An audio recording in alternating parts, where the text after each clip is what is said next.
This case is about red flags. Each defendant ignored a red flag. So today, we will ask you to be the referee. Give the defendant, give Coach Dempsey, and give Jordan Reddick a red flag. We, the plaintiff, fully accept our burden to show each defendant's negligence. That means that Rubicon Soccer Club, Shannon Dempsey, and Jordan Reddick all had a duty of care, all breached that duty, and all contributed to Mia Donovan's injury. Rubicon Soccer Club breached its duty, contributing to Mia's injuries.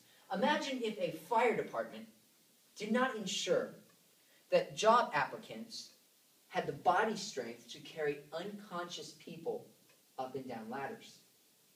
That is essentially what Rubicon did. They did not ask if Mia Donovan had a history of concussions. Were they ignorant, or did they just not care? Either way, they breached their duty. Nonetheless, Casey Donovan wrote about Mia's previous concussion on the medical waiver form so that the club could be aware, cautious, and responsible. But there is no evidence from the other side that anyone at Rubicon ever cast a glance at that sheet. This was a red flag ignored. The statements you have heard from Jordan Reddick, the director of the soccer club, are frightening. He said that before Mia was injured, he always thought that serious injuries from concussions happened only to football players or boxers. Interestingly, he himself had multiple concussions while playing soccer. Additionally, he was not familiar with the Geller-Walton Act until well after Mia's was injured. Members of the jury, the opposing counsel, has accurately pointed out that the Geller-Walton Act only applies to public schools. But consider the act for its sensible, common sense policies. Reddick had not put in place any return to play policy. Are we to hold Rubicon and Reddick to a different standard than the public school soccer teams? With any sensible return to play policy, Mia Donovan would not have been allowed to play after her accident on Monday night, let alone Friday afternoon.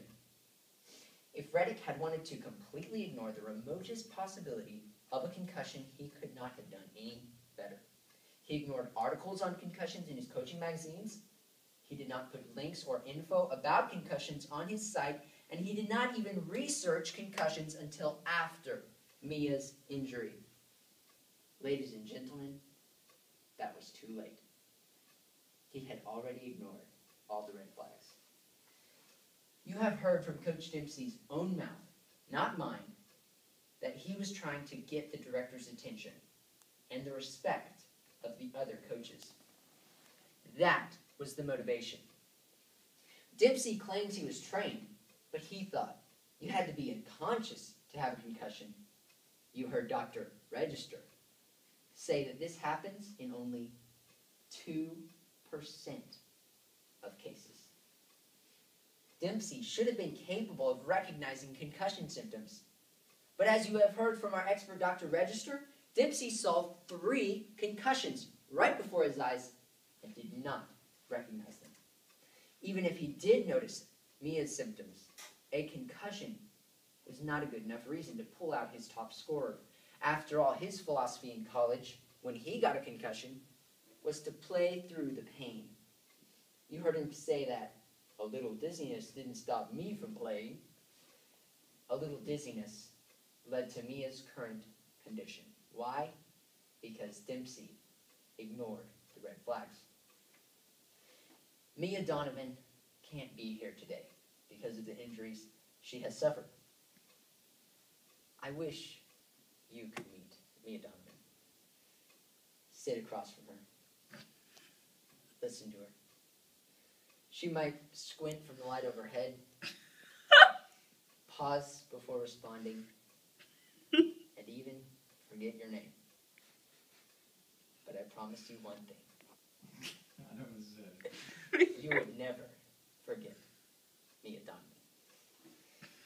The defendants ignored the red flags. I ask you to give them a red flag that they will not be able to ignore. Rule in favor of Mia Donovan. Thank you.